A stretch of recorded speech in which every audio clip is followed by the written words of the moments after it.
আসসালামু আলাইকুম, আশা করি সবাই ভালো আছেন। তো আমরা চলে আসলাম শাহজালাল মাজারে।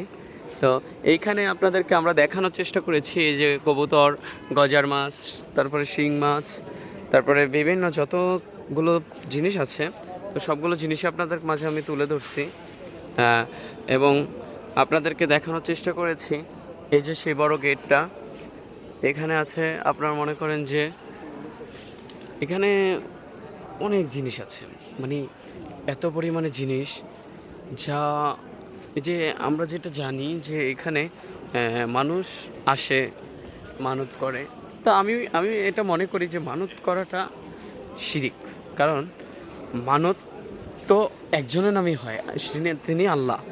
আমরা শাহজালাল ওনার কাছে, উনি আল্লাহর একজন অলিয়া উলিয়া, ওনার কাছে আমরা আসতে পারি, ওনার কাছ থেকে আমরা দোয়া নিতে পারি। ওনাকে আমরা, উনি এখন মরহুম, ওনাকে এখন আমরা আমাদের যেটুকু করণীয় সেটা হলো আমরা ওনার কবরটা জিয়ারত করতে পারি। কিন্তু ওনার কবরে এসে সেরজা দেওয়া বা মাথা নত করা বা টাকা দেওয়া বা মানত করা, এগুলো কিন্তু এক ধরনের শিরিক। তো এটা আসলেই উচিত না। তো আমরা এটুকুই আপনাদেরকে জানানোর জন্য ভিডিওতে এসেছি।